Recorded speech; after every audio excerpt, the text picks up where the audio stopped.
All right, ladies and gentlemen, welcome to another episode of Dumbass Film Students, where young filmmakers and those alike come together and we discuss films, man. We give our unappreciated opinions on good movies, on trash movies, on phenomenal movies, on classics, whatever the case may be. We're going to talk about it in our own form or fashion, whether Hollywood cares or not.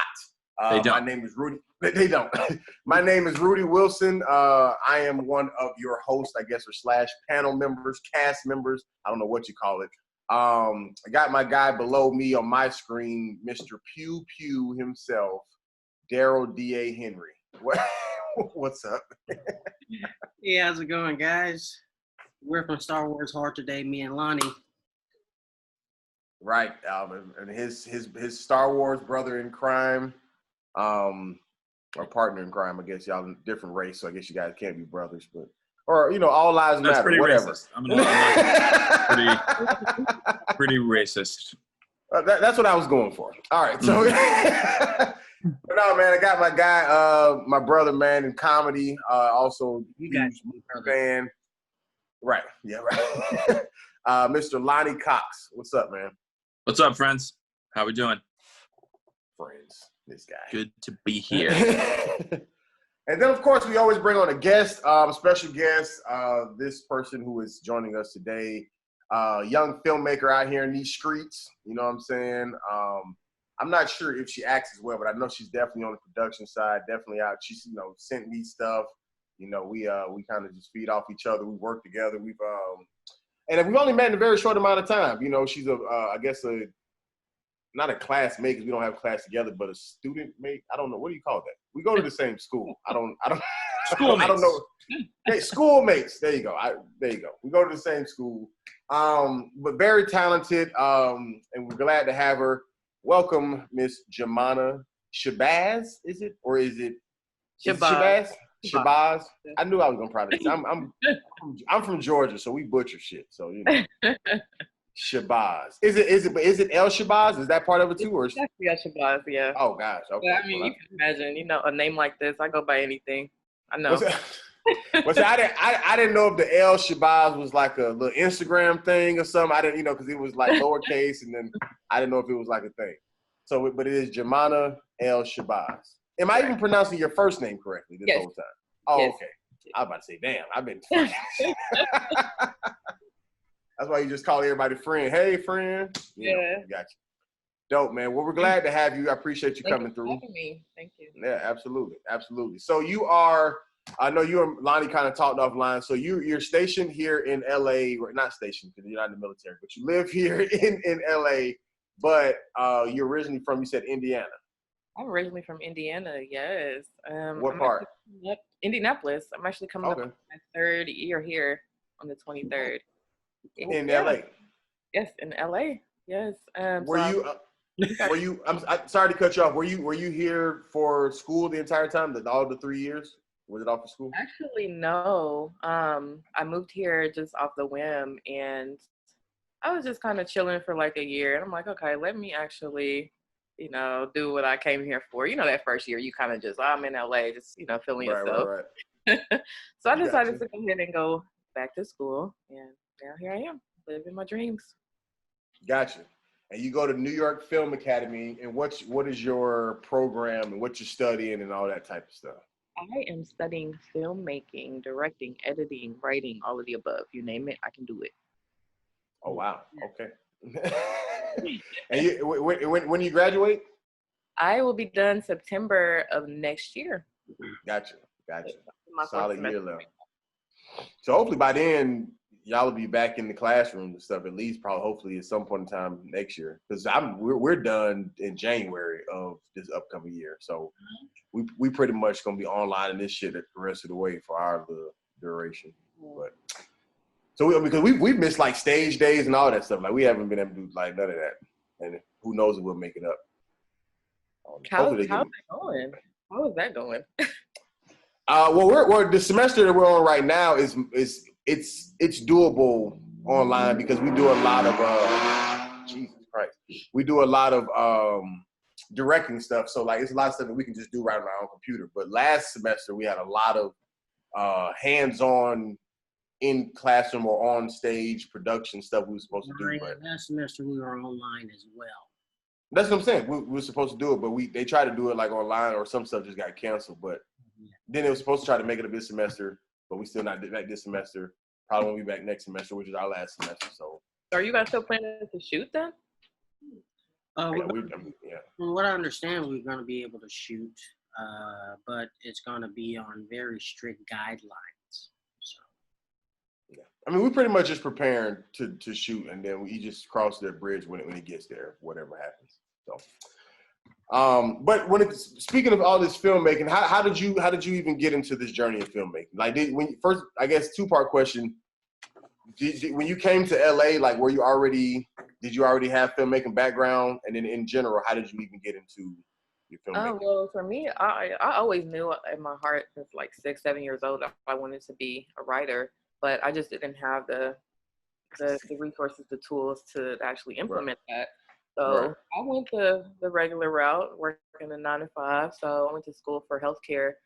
Was working in the field, obtained my MBA, and I just felt like I was just existing but not really living. I'm sorry? Did you say obtained your MBA? Yeah, so I have a master's in business. Yes.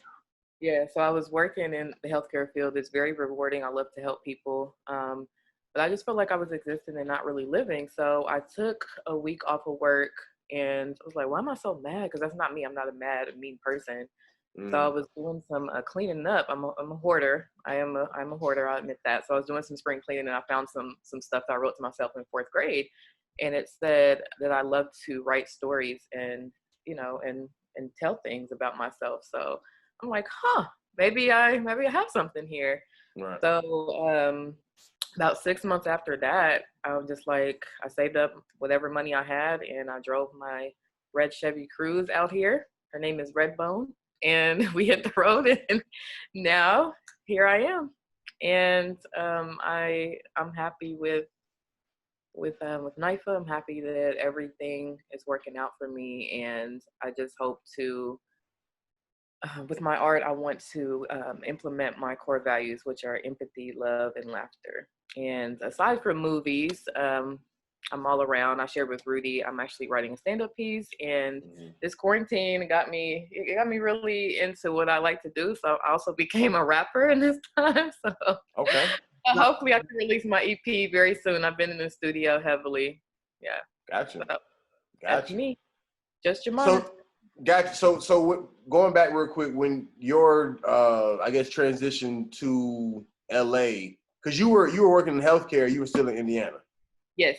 So when you found the book or whatever like that sparked you to come to LA. Exactly. And even once you got here, you still didn't even go full in. Like, you still took that year. I did it because financially it was, I just suffered a lot of setbacks, and I'm like, you're kind of like, man, did I make the right decision? But once I got comfortable and, started, I had picked up another 9 to 5 job, and I'm like, I didn't come out here to just be stagnant again. So yeah, I don't even know if you can move to LA without some type of financial setback. I think that's just. I thought I had money saved. I'm like, yeah, but if you don't, I did too. Yeah. I'm impressed that you guys don't live in your cars. We are too. That seems to be like everybody that ever makes it in LA. They're like, yeah, I lived in my car for a couple of years. Yeah. Yeah, no, it's a thing. It's a thing for sure. So do you have any I guess, so another kind of 2-part question. Do you have a specific category when it comes down to filmmaking? Like, if you could choose one, like, would you rather write, produce, direct, whatever the case may be, edit, whatever the case may be? And then also, do you have a certain, I guess, and I know you gave, I guess, kind of your moral values. You said like love and laughter and different things like that. But do you have, like, I guess, a specific style that you want, like, your movies to be, like, known for? I guess, like, I guess, whatever your legacy is.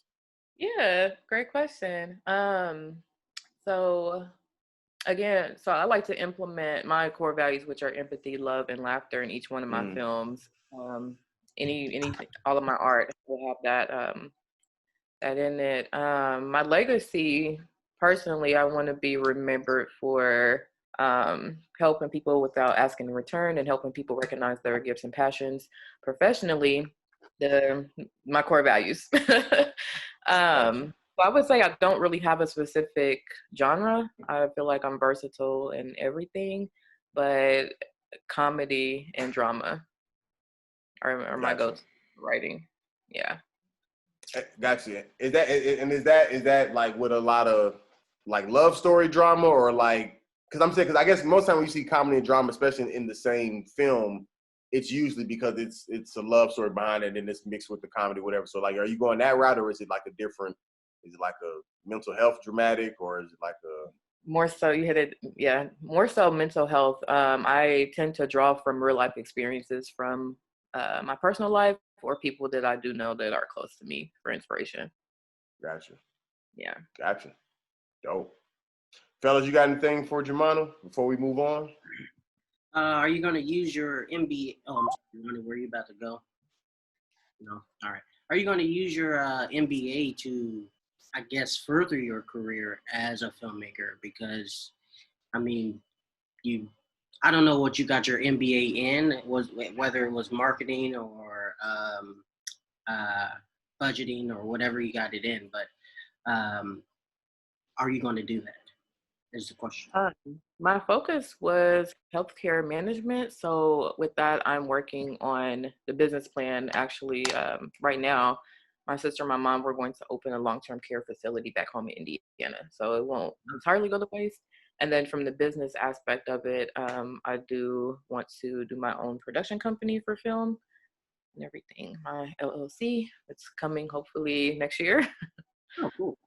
That could be a great way to like balance your finances, to have something going on in Indiana while you could focus on your art in LA. Right. Right. It's a lot cheaper to operate a business from Indiana as well. So Sure. Oh yeah. Yeah. Always full of greedy people. They're like, oh, it's expensive to live here. It's expensive to breathe the air. Exactly. That felt a little anti-Semitic, TA. I'm gonna be honest. It's I just wanted to see him squirm a little bit. I'm just fucking around. Just to go back real quick, because I don't know if you had ever answered it. Do you have a specific, I guess, job title, if you will, if you could choose, like directing, producing? Initially it was writing, but directing. Directing. I love directing. And do you want to direct what you wrote, or do you want to direct what other people wrote? Both? Like, how do you want to do it? Both, primarily my own right now. Well, I guess I meant just like in the span of your career, like, are you going to kind of want to be like the Tyler Perry, like I write and then direct all my stuff, or do you want to, and not that you have to take his approach, but I'm saying that, or you want to be more like a Steven Spielberg, or them just kind of just get scripts, read them, and then they put their magic to them? It's a good question. Ideally, I would like to become my own household name like Tyler Perry, but I am open to collaborating with other artists to expand my horizons and network and collab. Yeah. Gotcha. And do you want to stick with film, or do you want to like branch over to TV? Like, how do you want to work that? I would love to do both. Actually, music videos as well. I'm directing a music video, my first one in a couple weeks, so I'm excited about that. Yeah. Dope. That's what's up. Go ahead. No, go ahead. So you want to be a director. Who's currently your favorite director? Of all time, F. Gary Gray. He did Set It Off. He did Collateral. I love him. I do. Yep. And I mean, of course, Tyler Perry. F. Gary What Gray. were the movies that you listed after F. Gary Gray? Set It Off and Collateral are my go-tos for him. Collateral with Jamie Foxx? Yes. I thought, wasn't that Michael Mann? No, hold on. Set It Off for sure. I'm sorry. Yeah. I'm sorry. We have to cut that part out. But No. You good? Let me see. Technical. I'm gonna pull up all of the ones he directed. I know he did Friday. The only reason I know that is because Michael Mann is one of my favorite directors. Oh, no, yeah. Set It Off. Yeah. So you got straight out of Compton, The Fate of the Furious. That's what it was. Yeah, that's what it was. I'm sorry. Friday, The Italian Job, Men in Black International, Law Abiding Citizen, Set It Off, Man Apart. Law Abiding Citizen. I got them. I apologize. Yeah. A Man Apart is also a good movie. Yeah. The Negotiator. Awesome. I love that movie. Be Cool. Love that movie. The Sea of Trees. Murder Was the Case. It get into some other shit. R. Kelly's. I don't know what this is. I would add Spike Lee to my list as well. Crooklyn was like the first movie I ever remember seeing growing up, and I fell in love with that movie. Crooklyn, yeah, classic for sure. Yeah, for sure. Classic for sure. Well, let's start with the movies, man. We can actually start with the movie that you chose, Jumanah, Southside with You, directed by Richard. I guess it's Tan or Tane. I'm not sure how they use the E at the end of their name. Starring Tika Sumpter. I think she also produced it. One of the producers, at least. She did. So, what do you guys think? Anybody on the side of dislike? I can't say I dislike it because it's a black movie. No. I mean, I'm saying you could definitely say it. To me, I don't know if I necessarily would say I disliked it. I would definitely say it was more of a, because I actually had seen it before to a certain degree. I had seen most of it, I should say, before, but it's kind of more of a snapshot more than it is a movie. You know what I'm saying? Like, it's kind of this, this behind the scenes reenactment almost. You know what I'm saying? In which I enjoyed the acting. I enjoyed even the story or whatever like that. But would I cut this on yo, let's watch a movie. Everybody, let's gather around and watch Southside with you. I probably would. You know what I'm saying? I don't think it's that deep. But I do think for what it was worth, like I said, the reenactment or whatever like that, I think it painted a good picture, and it gave you the origin story of the Obamas, before they were even whoever, you know what I'm saying? I thought that was dope, but I could definitely. It wasn't a movie with any type of pizzazz or whatever. It just it was very very simple film. Right. So so that's me. It's a movie that you in the moment you're going through all the emotions with the movie. It's making you feel the emotions and whatnot, but after it's over, you're like, okay. Right. It's not one of those movies where you have to call somebody and oh man, let me tell you about this movie that I just saw. And honestly, I mean, the story, I don't think the story was all that. It was a nice story, but it wasn't all that. It was just them going through a day, basically. Yeah. It was a snapshot. It was just, that's what it was. It was literally My favorite thing about the movie was that it highlights the Barack Obama and Michelle Robinson as Black people, which is not something that normally gets portrayed. I think that when he was running for president, they kind of purposefully whitewashed him a little bit. They kind of removed him from his blackness.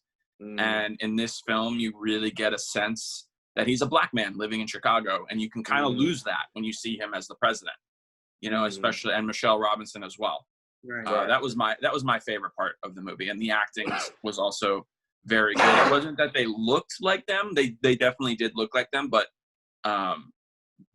especially Barack Obama captured his swag, his aura, right? His his essence, just his lanky, tall guy, skinny walk. And even with me, not to cut you off, but even with me never have seen Barack Obama smoke a cigarette in real life, I could imagine that's what he would look like smoking a cigarette. Yeah. Right. I also like the fact that he was a mess. I love the fact that he he wore dorky white socks. I know you can't say this, but he was a nigga. He literally he had the hole in the floor of his car. He had the ashtray full of shit. You know what I'm saying? Even though he was dressed in reference to the little clothes, whatever like that, but he still had the rolled up sleeves. So he was kind of politically correct, but still had a little nigger residue on him. You know what I'm saying? He literally looked like the epitome of somebody with a white and a black, parent. You know what I'm saying? Both sides mashed them together, and it was the perfect blend. It wasn't too much of either. He wasn't trying to be nobody else. He wasn't trying to whatever. He was sure of himself. You know what I'm saying? He knew what he wanted to do with his life. You know what I'm saying? And I have to ask. Do you guys feel like they made Michelle to be painted off a little too strong, you know, because you know, there's there's always the problem with black women that, oh, they're too aggressive, they're too proud, too strong, you know. Did you guys feel like they made her that way, or do you feel like it was for the sake of the movie for there to have some conflict? You have this kind of mellow guy and then this aggressive girl come together. Negative plus negative times positive, you know, don't always work out. Yeah, I'll take that one if you guys don't mind. Go for it. I think it was a combination of both, but in her dialogue, in particularly in the beginning when she was, you know, brushing him off for the date, the dialogue was really focused on that in particularly. Do you guys remember when she said, you know, I'm a black woman, I have to work harder to prove myself or work with them? Yeah, I feel like it was almost like telling us exactly how we feel, but I would have rather, you know, them find a different way to incorporate that. Mm. But knowing how Michelle Obama is, I mean, she's very intelligent. We've all seen her speak. We've seen her work. So I think, I do kind of think that she was like that back then as well. I also think that. I think Michelle Obama wears the pants to some degree in that relationship, which is the case in most political relationships. It's usually the woman is quite a bit more forceful than the man. I mean, we saw that when we reviewed Vice, Jumanah. Have you seen that movie? Yes. And, you know, Dick Cheney's wife, like, told him what to do. Yeah. You know, she was the one, you know, Arnold Schwarzenegger's wife, Maria Shriver, she was the one that told him how to be a politician. Michelle Obama told Barack to stop smoking. You know, I think Michelle has the force. So that definitely rang authentic to me in this movie. Yeah. Like the power of something. I think, well, I think it highlights how the dynamic is between African American relationships, though, as the woman is typically, you know, the power behind the scenes. Of course, in public, you know, you say, okay, I trained you, so now you go represent. Right, for sure. And I was gonna say the same thing. I mean, whether they wrote it like the because I agree with you, Jumanah, in reference to like the choice for her to say it as opposed to playing it out a different way. I think that could have, you know, been here or there depending on the director, writer, whatever. But I do think that what she said could have been what she actually said. You know what I'm saying? But when we, as movie consumers, we don't want to consume it like that. You know what I'm saying? So to answer your question, DA, it could have been too much for the sake of a movie, but at the same time, like everybody's been saying, I do think that she probably did take it there, especially because, you know, she was going into law, different stuff, like she was going into, like, anytime women are in like a male dominant field, they naturally get this defense mode. Like even when I was in the Army, like the worst drill sergeants we dealt with in basic training were the women drill sergeants. The men were way nicer than the women were a nightmare. Sure. But, and they would be 5'2", 117 pounds, and will make you feel like you were 2'5", 17 pounds. You know what I'm saying? Like they would destroy your ego. They would do everything. You know what I'm saying? And so women, especially in those type of situations, like they build that, you know, and even to her just talking about like how her dad raised her, just different things, like she knew that she had to be that way.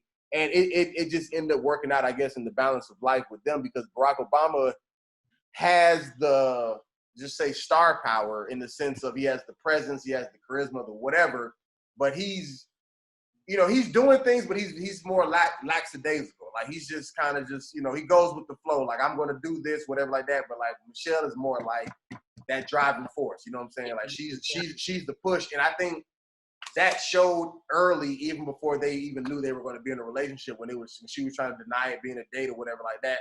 Like that dynamic stood then, and it maintained, but they just learned how to, you know, put it together basically for the good, which ultimately got him to be who he is today. It also must be hard to like write a movie about something that took place 30 years ago about a man and woman who would become president and first lady, and then have it filmed from the perspective of two people who have no idea that they're going to become president and the first lady. Right. Like that must be extremely difficult to write in the movie. And some of it slipped, you know, there were some things that they're like, oh, I want to be in a position of influence. You know, there were a couple things that were like, okay, obviously they're writing it knowing that this young man is going to become president one day. Right. Right. But, you know, that, to the movie's credit, I think they did a pretty good job of like suspending disbelief. For sure. Yeah. For sure. But still, not a, I would say not a movie that will, I guess, not only get a lot of credit, but also get a lot of attention because it's not a bad movie or anything, but it's not blowing anyone's mind. Well, I mean, I will say the performances were amazing though. Tika Sumpter, she is very underrated.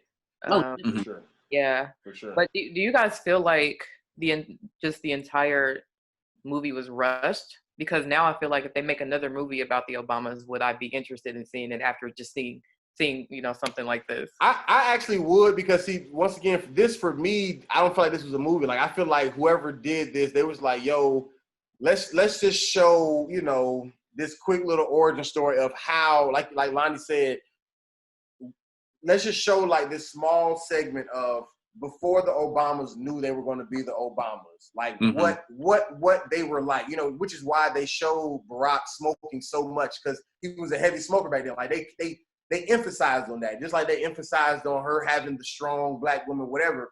Like even though that's a stereotype now, whatever, like that wasn't as big of a stereotype in that day. Like that, she was probably one of the first ones, or in that first line, who was taking that stance to become the strong black woman before it became this, you know, negative outlook or whatever the case may be. So I think that if they come out with another one and it be a actual biopic, like a full, you know, feature that was like showing this whole whatever all the way through the presidency or whatever, like I would totally be for it. But it would have to be more than just what they showed here. It'd have to go from, you know, the life, you know, to the White House, maybe after, whatever. Like, but it'd have to cover, you know, a pretty good span. But I would definitely be here for it. Yeah, this movie almost felt like an episode in the series of the Obama's life. Exactly. You know, like if they made a series, I would watch the shit out of that. Right. You know, like a Netflix mini series or something.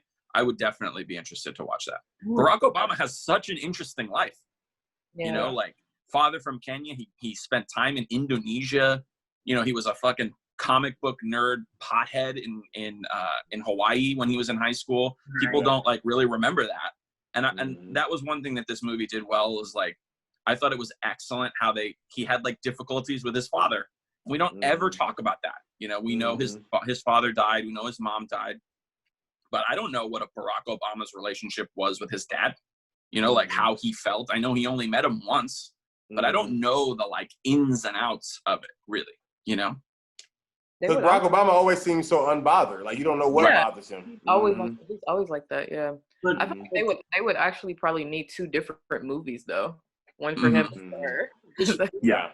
I actually thought this movie was long enough. Like it didn't feel short. It didn't feel too long. It was right. It was like Goldilocks, right?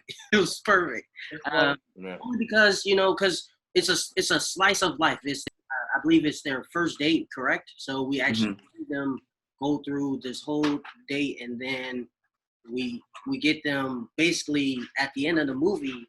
Actually, they're gonna stay together. I thought that was right. Especially the moment with the ice cream. The ice cream, yeah, of course.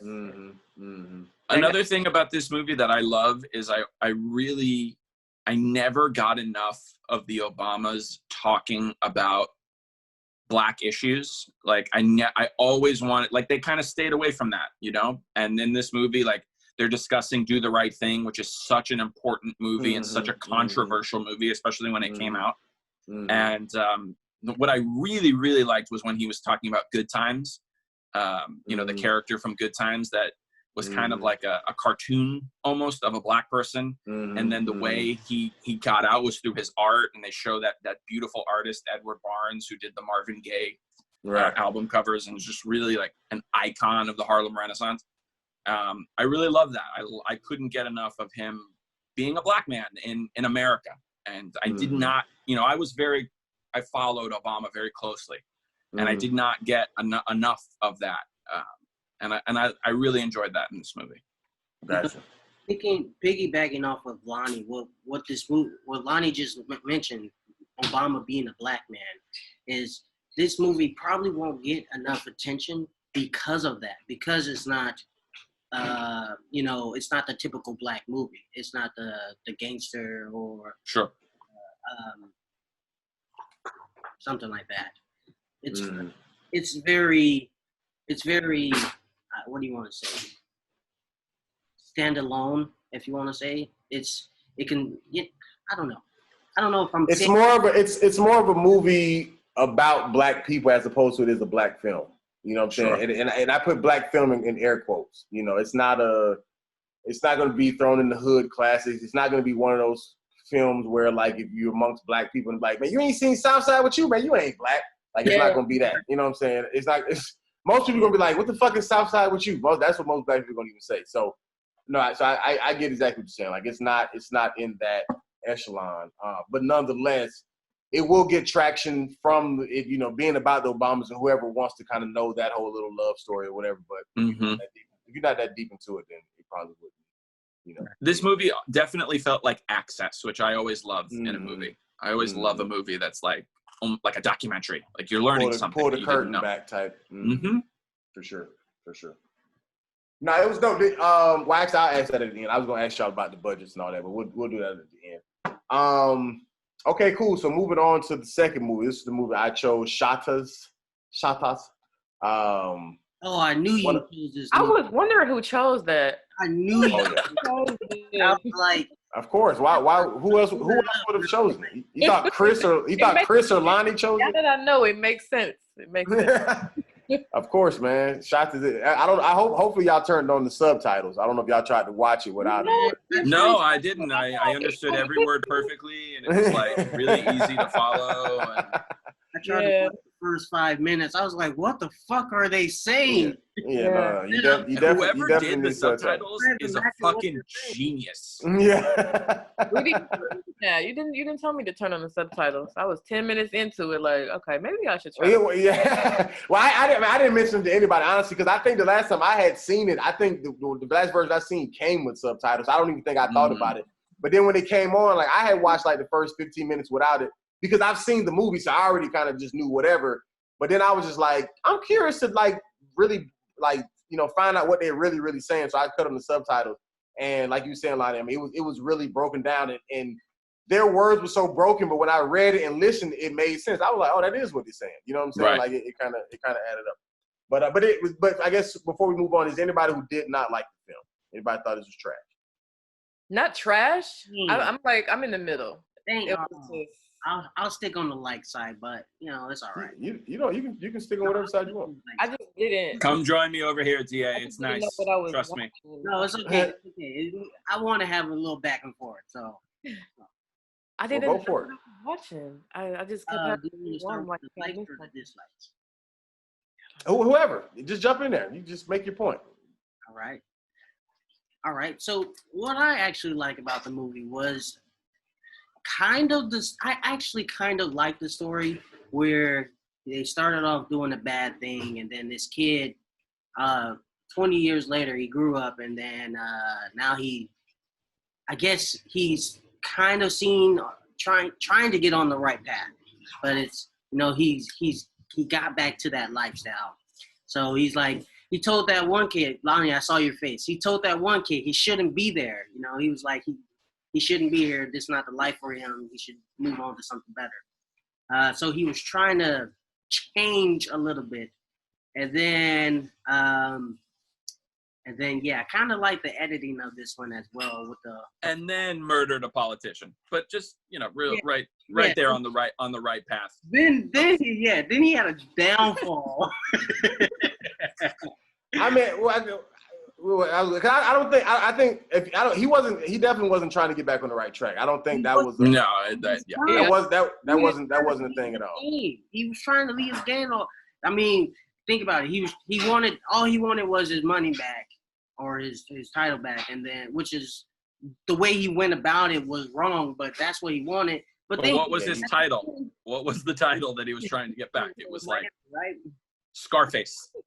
basically. But at the end, when before spoiler alert, before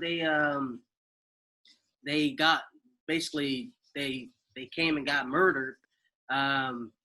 He and what was his girl's name? Raquel, or whatever, something like that. She came. They were. He said, "We're gonna go out to L.A. To get away from all of this." Did he not? He was trying to do it. He just didn't have the means to do it. But the way he went about getting the means was was wrong. But hey. All right, what you got, Lonnie? Oh my God. Okay, so this movie did not know what it wanted to be. Okay, in the beginning, it was like a City of God kind of vibe. Have you guys ever seen that movie? Yeah. It's like the slums of Rio de Janeiro, and it's like little kids that are eventually going to grow up and become these like really, horrifying gangsters.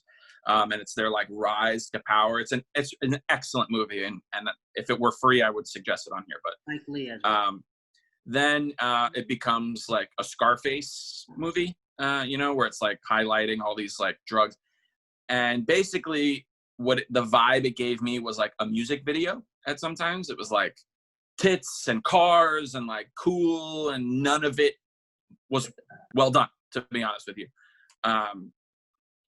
The gun effects to me were like, it was like watching a high school movie, like a high school's production. It was just really bad. I had seen this movie when I was a kid, and I'm from Miami. I actually know the Marleys. The Marleys like grew up in my neighborhood. So when this movie came out, I was like very excited to see it. And I remembered liking it, so when I watched it this time, I was like, what the fuck happened? Did I grow up, or did this movie get bad? And just like, I don't know, just like wasn't a good movie. The acting was not good. The women in the movie were like pointless. They had nothing to do or say except show their boobs and get shot. Basically, that was like what they were there for. I liked Wyclef and DJ Khaled. I thought that was cool, I guess. And then Wyclef was like in his car and he just like shoots his passenger. And I was like, what the fuck is going on? I had a very hard time like following what was going on. And I enjoy movies. I'm good at that. So that kind of pisses me off when I'm like watching a movie, paying attention, and the movie's not like giving me what I need from it. So not a good movie. I did not enjoy this movie at all. Jumanah, what you got? I'm just hearing everybody's before I give my response. I'm just curious to see what everybody thinks about it. I completely agree with Lonnie. It made no sense. I had a difficult time figuring out what's going on. When they were kids, I thought the movie was going to be something completely different. Mm-hmm. And out of nowhere, he grew up. He had dread. He came back, and I'm like, okay. Like himself as a child. And I think I agree with the whole women thing. Like they were just on motorcycles, just randomly getting shot with their thongs out. The blood was more ketchup-like. It was just, the dying was fake. I just couldn't follow the story, and it seemed like it was edited with like PowerPoint or something. Right. Like, what, you guys didn't like the flashes and whatever. Especially in the car scene with Wyclef, like it was supposed to be like a one or something, but we kept cutting and like we're still in the car. It was just weird. It was very weird. And it was weird. I still kind of don't even know what I watched. Right. Exactly. Well, I would tell you, as far as all your production complaints from everyone, this movie was definitely done for $200,000. So sure. And it was obviously done. It was obviously financed by the Marleys. Like they wanted to make themselves look good. This was all this movie was to me. This was definitely not a studio whatever. You know what I'm saying? Like this was, let's do a movie. You know what I'm saying? Type this. This was a I got the hookup. Right. Whatever. Like, bro, we will look so cool. Right. But I will tell you what I like about the movie. So number one, I mean, I the first time I seen it, I was maybe in like 11th or 12th grade. And I kind of fell in love with it more then, just because I just thought it was a really, like, it was like, this movie to me was kind of like, I guess, people who are fans of like mob movies, Italian, the Scorsese's, whatever. Like, so to me, it was like a really just raw ass Jamaican gangster movie. Like, and I didn't even really follow the story back then or whatever. As I've continued to watch it over time, and even this time, the story. So the story is actually about the Biggs, who is it Key? What's it Key? Kimani Marley. So basically, he has this whole thing like against Jamaica. Like he doesn't want to be, like he didn't want to be there as a kid, and so once he moved away and came back, like he didn't want to be there like that. That's why he would, when his best friend would be like, you know, man, all these people are people that, like, he was like, man, you know them, I don't know them. Like he always made it clear that I have a disconnect from Jamaica. And even when the girl asked him, where are you from? He said, I'm from Miami. He didn't even say Jamaica, because he had this thing, like he hated how they grew up and how they had to, you know, whatever like that. So like he moved to Miami to basically get away from that. But when I was disagreeing with you, DA, in reference to him not necessarily trying to get out of that life, the reason why I say that is because when he went back to Jamaica, like he was trying to show his friend, like, we can, this same crazy shit you doing, like we can do this, but we can get way more money in the United States, because like there's nothing here in Jamaica. Like he always just hated going back home. Like he just had this thing back home. So he's like, yo, you come here, we can do the same thing, whatever. And then, you know, Rudy, can I just cut you off for 1 second? I just want to say that, like, I went to high school with the Marley grandchildren. I know many, many Jamaicans that live in Miami. And the fact that this movie shows a Marley who hates Jamaica is the most, like, ironic shit, because all they talk about here is how better Jamaica is, how they fake Jamaican accents. Like, the Marleys would talk like you and me. And then every once in a while, they'd, like, turn on this fake Jamaican accent. And it's like the fact that he in this movie are the grandkids, were they from Miami or were they from Jamaica? No, they're from Miami, dude. But see, that's what I'm saying. So, but see, being the fact that he or whoever the story may have been about, but on the flip side, that may have been the fine line, because like if you're right, because if I'm from Miami, but my whole family is this Jamaican, you know, famous family, I want to be connected to that. But if you're like, yo, you know, I've been here, like I grew up in this. We had whatever. Like they was in a pretty shitty situation. They walk around with no shoes, shirt ripped, whatever. You know, you got the mean auntie or whatever. You know what I'm saying? So like, even when they were at the point where they was like, yo, let's rob this dude as a kid, shoot him, whatever. Like that just showed, like, in that world, the shootouts happen or whatever. Like that showed, like, in that world, like that's a normal thing. They beef with the cops. Whatever. So like that's when they made, you know, the whole trick to basically shoot the politician after he gave him the visa so they could leave, get out of there and whatever. But going I just back want to to say story, I love a white Jamaican. Yeah, right. I've met a few in my life. It's such a unique person. Yeah, no, it is. But like I said, so I guess to kind of wrap this up, I do agree with, like I said, the production of it. I mean, like I said, it was made for $200,000. Not that it has to be an excuse, neither here nor there, but it looks like it was made for $200,000. You know what I'm saying? Like it does. I'm not sitting here saying that it was, you know, whatever. But I do think the story, and then even just certain situations, I just think they had like good scenes. Like that one scene when they were at the club and the dudes followed him to the bathroom and he peeped game and he followed them and then he ended up shooting them, you know, in the bathroom before they killed him. To me, I think that's dope, because granted, I've never been in that situation with gun-wise, but I've been in them situations when it came down to like fighting or whatever like that, with, you know, and so just knowing that, showing that scene of how you had to have their back, but they, even being in Jamaica, it's still on that level of, this is more than fighting. Like people get killed in bathrooms here in Jamaica and people leave, whatever. Like, once again, a slice of life. It's showing that behind the scenes. Sure. But I think that, so I say all this stuff to say, I think that it is equivalent to if somebody watched, like I said, a mob movie or whatever the case may be. And like when DA watched Snow on the Bluff, like he was lost in the movie because he didn't understand what they were saying. You know what I'm saying? Like it's country people from Atlanta, like you don't know what the fuck they talking about. Like that movie could have used subtitles. You know what I'm saying? But to me, like I was telling him, it never even fathomed to me that those words were not understandable until he said something about it, because I've heard that all my life. So, so I think that this movie can have that disconnect if you don't, because like I said, all y'all are saying like you couldn't follow the story, you don't understand it. And granted, I didn't grow up in Jamaica or whatever like that, but for one reason or another, I understood the story and I guess the different situations that they were doing. Now, did it have women problems as far as them not really having important roles? I mean, maybe so. Maybe that's just a thing in Jamaica. I don't know. But as far as them pulling the curtain back and kind of giving the life of what Jamaica looks like, because obviously, like, and I'm gonna say this and I'm be done. It obviously was not done very well, because even the whole drive-by car, like, it was this little car that somebody was actually pushing up probably, and then they're surprised it didn't crank up after they went inside and shot somebody. And then when he went inside and shot, like, it wasn't no big rush. He stopped and had a conversation with the kids. You know, he looking around, whatever. He go inside the tent or whatever, shoot the person. They screaming and hollering. They get in the car that doesn't work, and then they just run off and just leave the car there. Nothing about that scene was beautiful, but I get it. You know what I'm saying? Sure. Like, I get what they were trying to display for $200,000.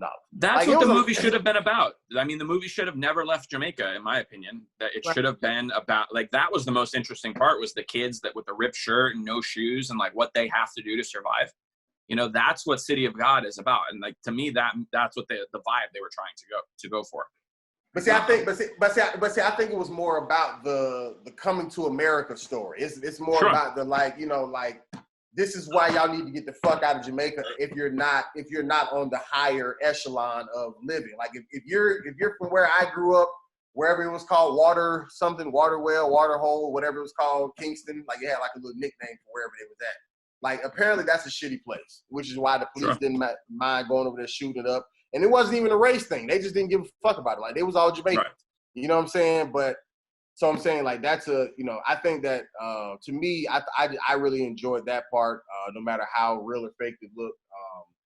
And, you know, it's kind of one of those, I think I was having a conversation with somebody yesterday about, like, when you watch, like, good, bad movies. You know what I'm saying? Like, it's not necessarily done well, but, like, but for me, I'm able to follow the story, and I just really think Shottas. I mean, I want to clarify that I was able to follow the story. It was just, like, unoriginal to me. It was, like, kind of The Godfather, kind of Scarface, kind of City of God, kind of a music video, kind of, you know, nothing about it was very, like, original to me. The only thing that was original was the part where they showed Jamaica. Like, that felt interesting and, like, new and things that I didn't really know about. But, like, fucking coming to Miami to be a drug dealer, I've seen 100 movies about that, you know? Right, but see, I think it was more or less about bringing his friends on, because apparently he had already established himself, because remember, he walked into the restaurant, they already knew who he was. That's why they was like, well, if it isn't the king of Miami, like, they made this whole joke, like, before he went to jail type thing. So yeah, he said, he's like, I had millions of dollars in Miami. I was living the best life in Miami, and then I went to prison. And they deport him. Right. So that's exactly. So what I'm saying is that whole, the City of God or whatever like that was more about, even though I haven't seen it, that was more about that city itself. But this was more or less about the people who were saying, yo, fuck the slums of our, I'd rather be in the, not that they were, but I would rather be in the hood in America than the hood in Jamaica type situation. And now that I had to come back. He didn't necessarily ever want to come back. He would have stayed gone.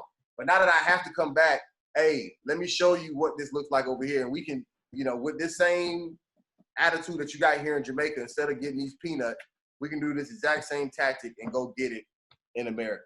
And we can fuck jewelry store workers. Yeah.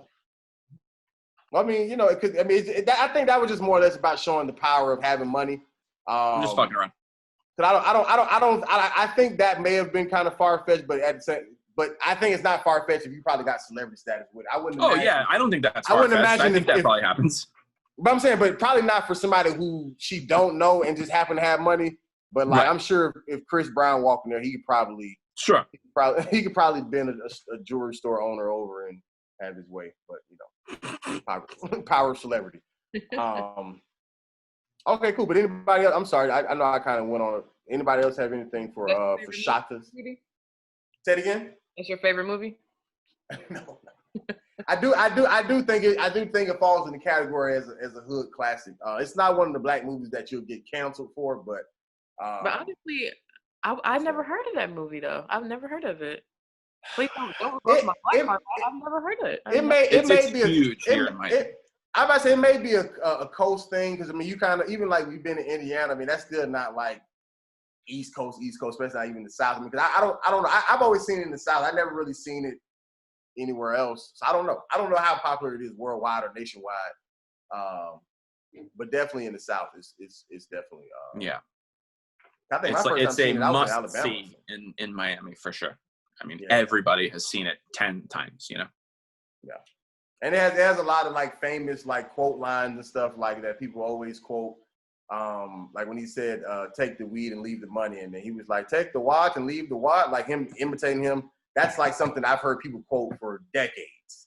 Like take the watch and leave. Like it's always or Max Dunham or people always talk about Mad Max and how he killed people and write the number down. Like it was always the movie always had little plugs that people always, I guess, kind of held on to. But I just want to point out how DJ Khaled looked stupid trying to act hard.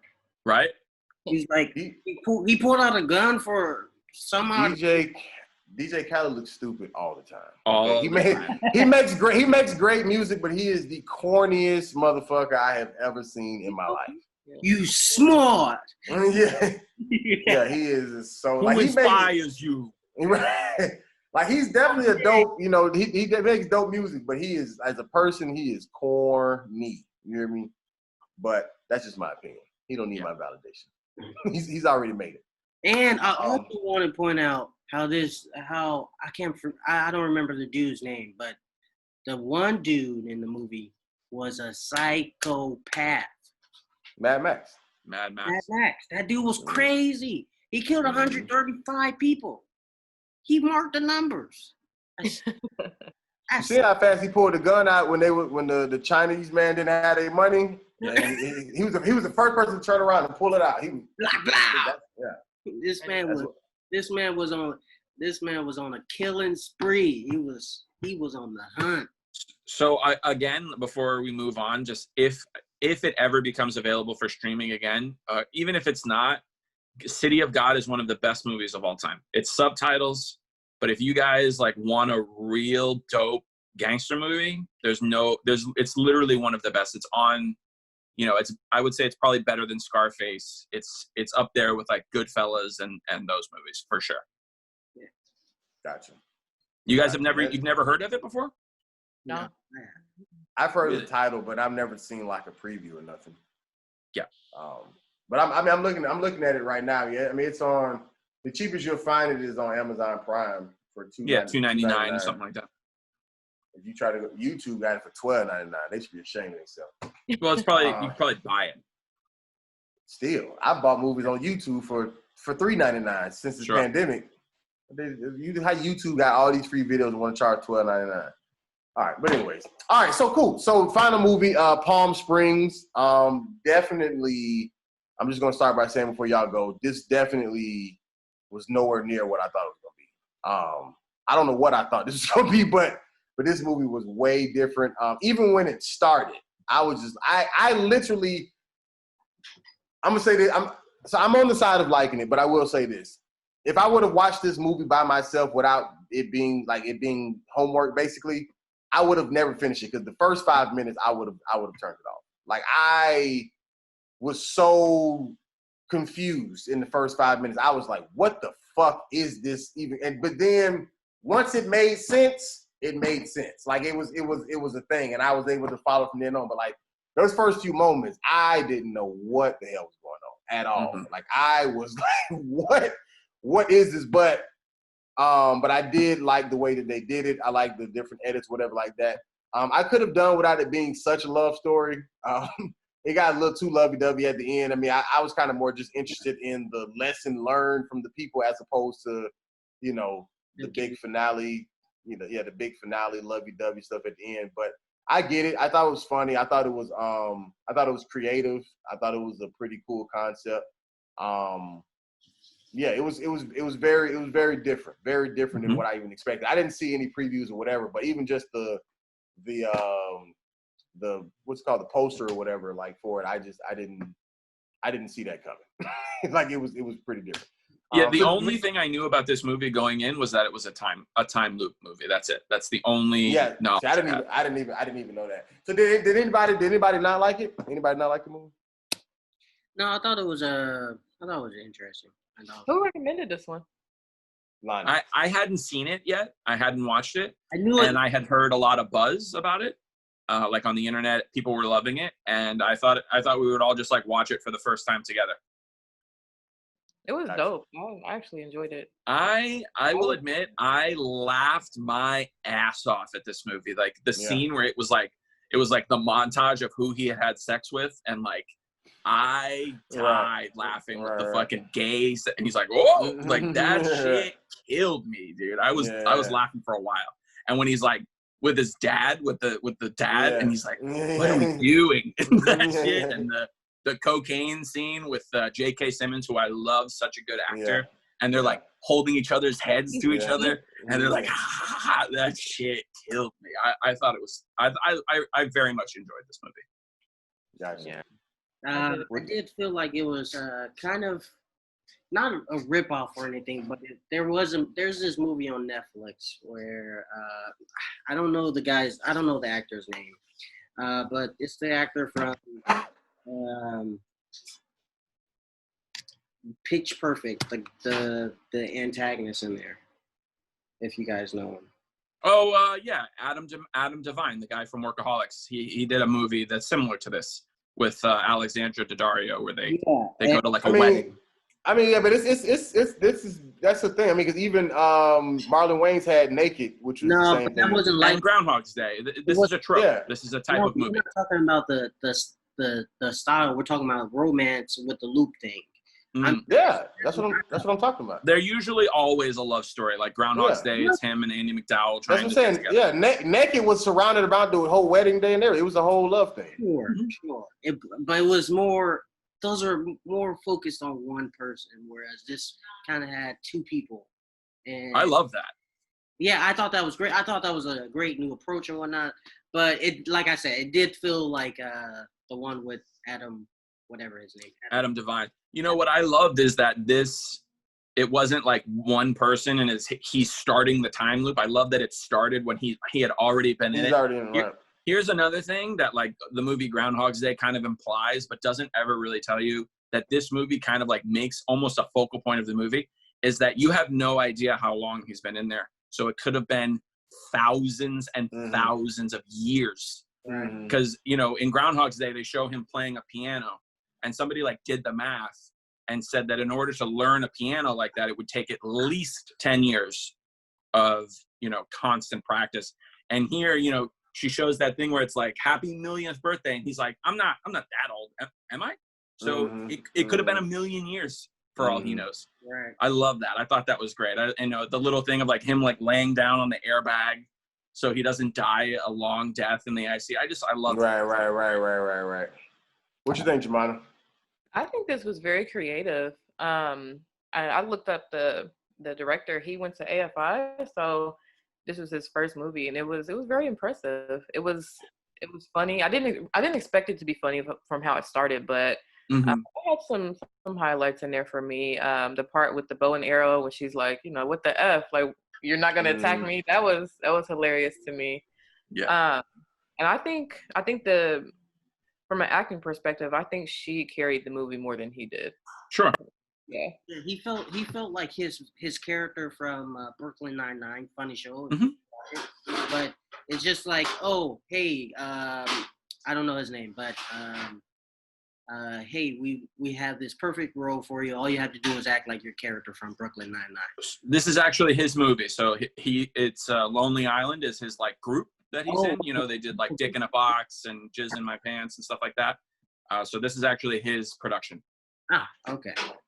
Yeah. I can say, this is pretty much like it fit just his typical type of roles or whatever. Like it was definitely a thing. But like I said, I definitely enjoyed it. I thought it was very creative, even with the editing. Just even with like the. Sometimes they would show the whole wake up, and sometimes you would just hear "wake up." You know what I'm saying? And just like and it just a lot just kind of just symbolized, and them just saying like, well, let's just do this because it doesn't matter anyway, whatever. Like, just constantly just on the hunt to try to make it to that next day. But it was such a it basically almost made two people who had kind of given up on life kind of like give them like a reason to like live almost, like, you know what I'm saying? Like if we can do something productive or whatever you want to call it, something worth something, we can move on in life. But if we don't ever do something about it, it's going to continue to just hang over our head all the time. You know what I'm saying? And it was, I thought that symbolism was really, really big because, you know, they had done some fucked up stuff, whatever, you know. And just even just having to relive that whole wedding day. And even just the little catch about, you know, that happened to be the same day that, you know, his neighbor was watching the dog, so he ain't seen his dog in forever, you know, like all those things. Like, I thought it was very well thought out as far as like playing into the world that they had created. You know what I'm saying? Because with movies, like, you can create a fictional world even within a real world, but it's easy for the audience to go with it if it, you know, if you go ahead and stay true to whatever that world is. You know what I'm saying? And I think they did it. Even when they saw the dinosaurs, and she was like, is it real? And he was like, it doesn't matter. Like, you know what I'm saying? And that's so big because it's kind of like we're able to see them. You know what I'm saying? Like even if nobody else believes us, even if nobody else sees this, like, we can see them. You know what I'm saying? So like, whether they're real or not, like, let's just enjoy, you know, this moment, you know, together, whatever. Like that was such a, like, that scene was so loaded. It made my mind start, like, I was like, did the dinosaurs get trapped in the time loop? I'm like, what's going on? Right. Oh, that was so well done. I love that part. Yeah. This is definitely a movie I would want to watch again just to better understand it. You know, the first time it's like just so shocking. You probably missed a lot of stuff. Yeah. I'll admit, I rewound it and I watched a couple of the scenes over again, like the part where they start like fucking with the wedding and they like, he pulls the bomb out of the cake. And he's like, I used to be a bomb guy. That shit killed me. And she has like the weird accent, sounded like Dexter's lab. Like she's out of like Dexter's laboratory. That shit, I love that. I really, really enjoyed this movie. Yeah. I like the big reveal as well. The reveal that, spoiler alert, reveal that she was sleeping with her sister's husband, or fiance at the time, was like, damn, how could this girl? No wonder she doesn't want to keep repeating this day. Right.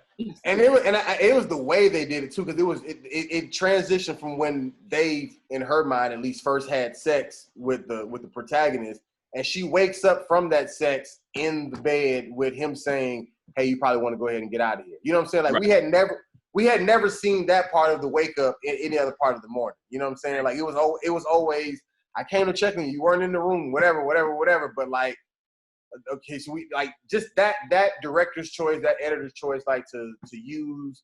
Okay, we finally get to see our two people who we're rooting for finally get it in, and then on the other side of that, she wakes up back in the nightmare.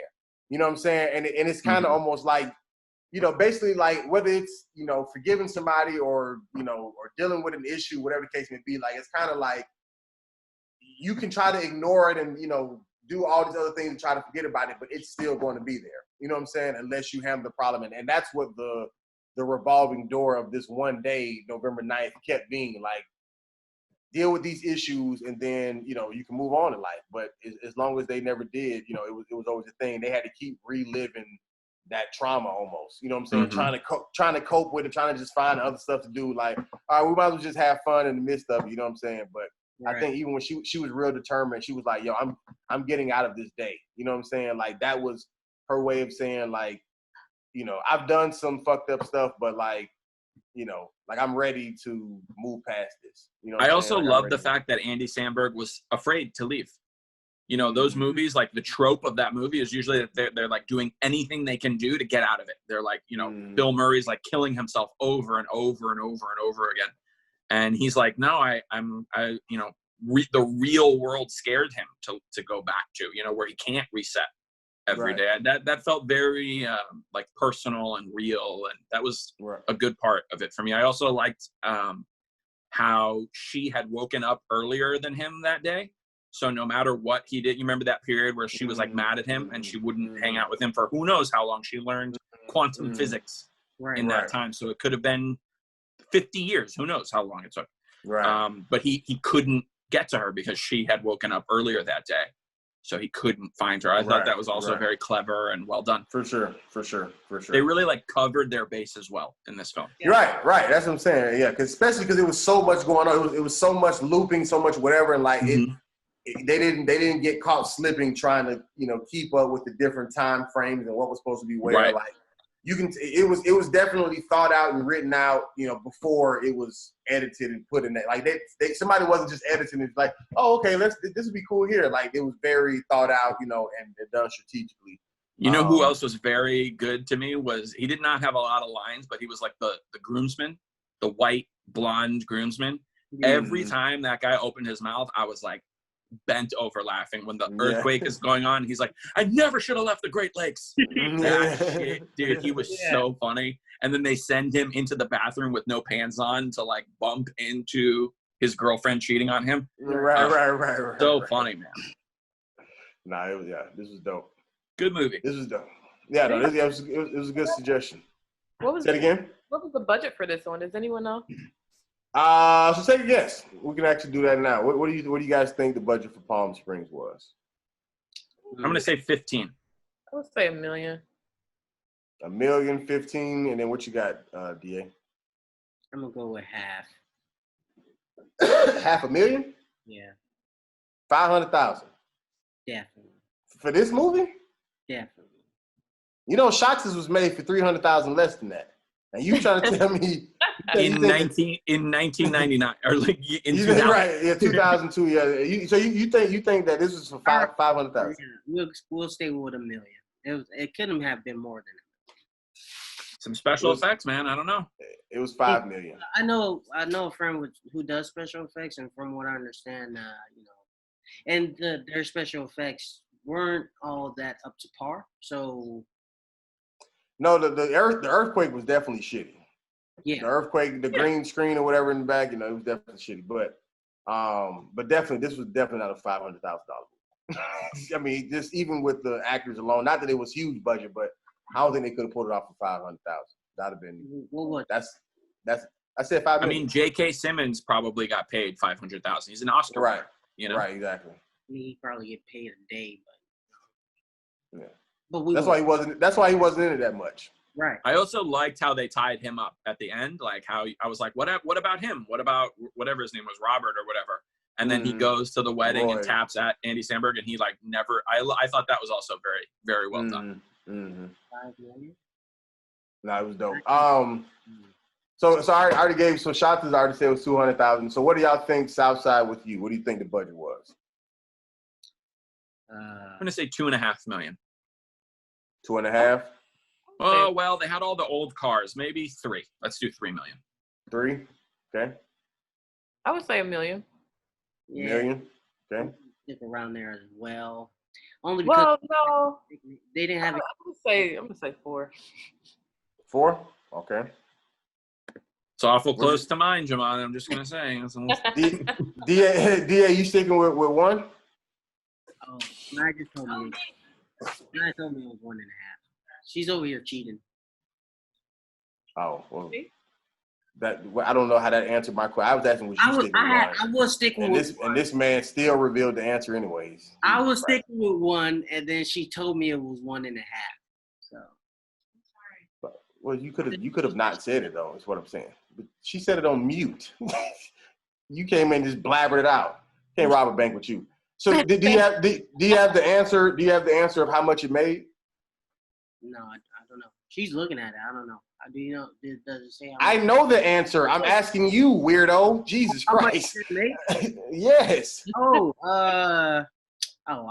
It probably barely made its budget back.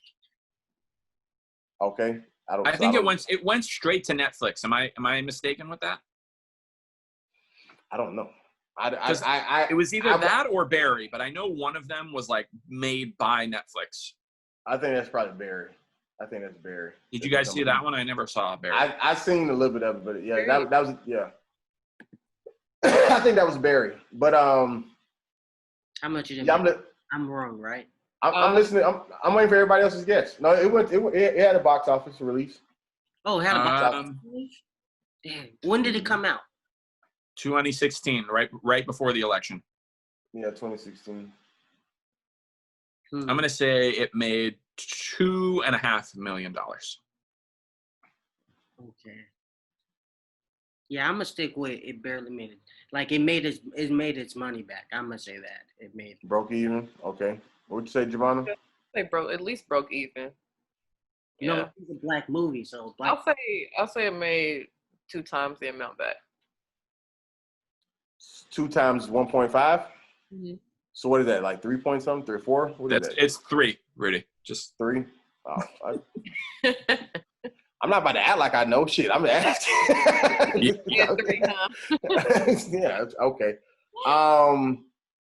Well, yeah, it made 6.5 million. Dang.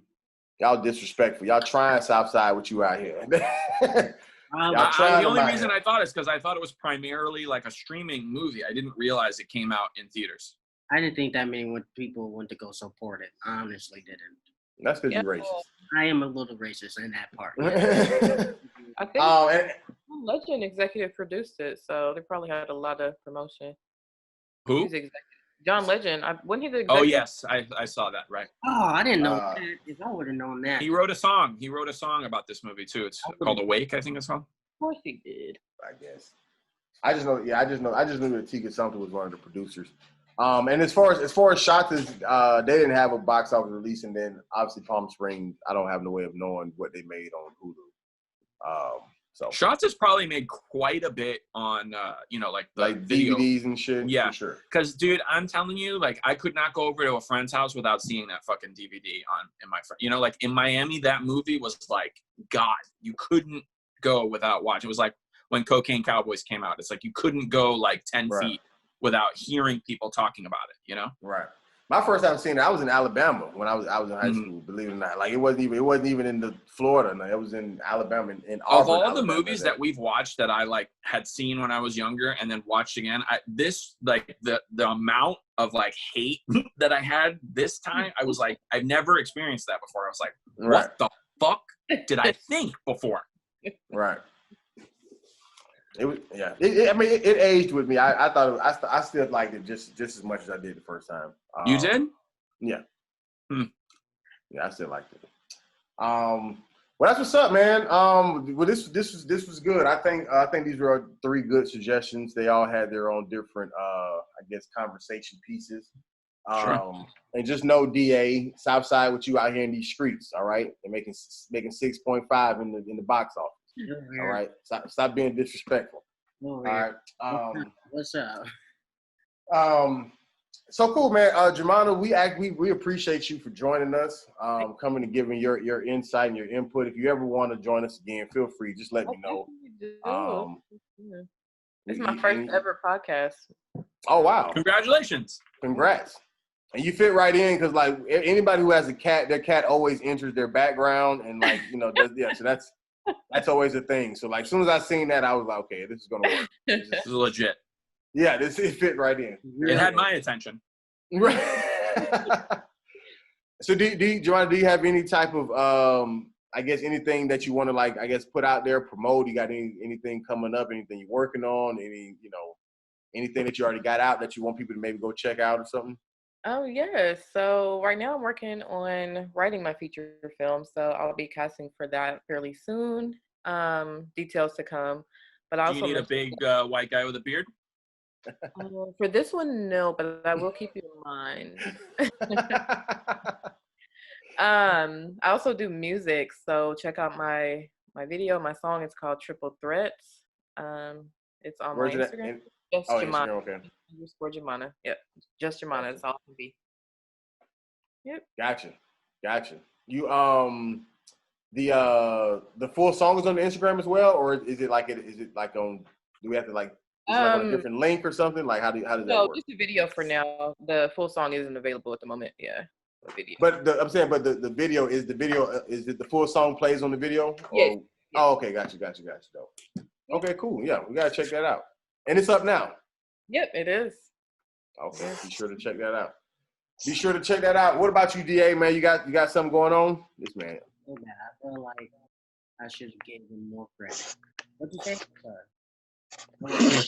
I was. Are you still here with us, or we're? No, I was feeling bad about saying that they broke even. Oh, no, he's getting more budgets for next time. He's gonna make sure he knows all. What was your question? I was just asking, did you have anything going on, man, that you wanted to, promote or put out there, advertise, or just your Instagram or whatever, No, but I mean, sure. I mean, everyone be looking forward to the Redlands post-apocalyptic movie that's coming out soon. By this guy, I should say. Oh. Okay. I was like, Netflix, where are we watching this thing? Like, okay, what more? Right. Coming here, like, it's coming out soon. It was a long beat you took there. Keep the energy going. right. So you're shooting it soon, and then it'll come out sometime after that. In 21 months? It's gonna come out. What's your editing I'm time, gonna shoot you it think? in December, and it's gonna come out in December. Okay. It's live streamed. You're gonna live stream the The whole thing. It's gonna be like Hamilton the play out. Let's go. We'll just edit as we shoot. Let's go. Come on, keep going. We need to retake.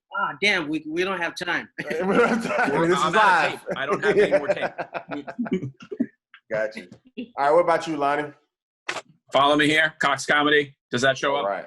correctly? Very, very well. Okay, cool. Follow me there. Things I've got going on. I'm going to be playing PlayStation, Gotcha. eating dinner with my family.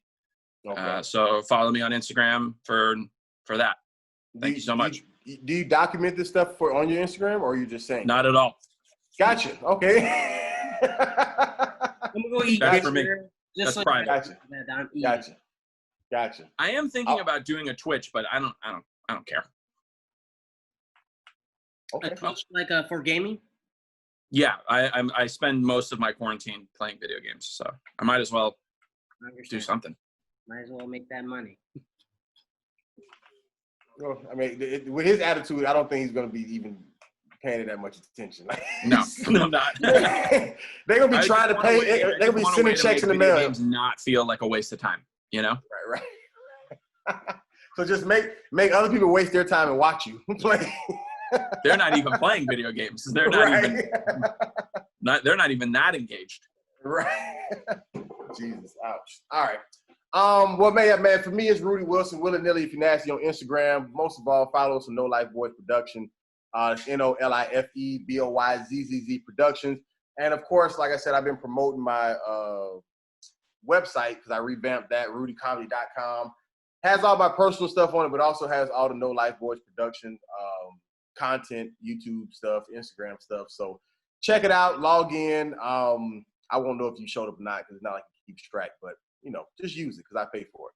Other than that, once again, Jumanah El Shabazz, right? Yes. We appreciate you.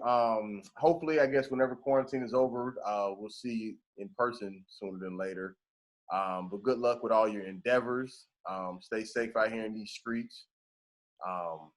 Cause Wait. What? Nothing. I just wanted to stop you. I just wanted to mess with you. I'm sorry. Jesus Christ. Well, that mission was accomplished. And Lonnie, DA, appreciate you guys as well, man. Everybody, join us again next week for Dumbass Film Students.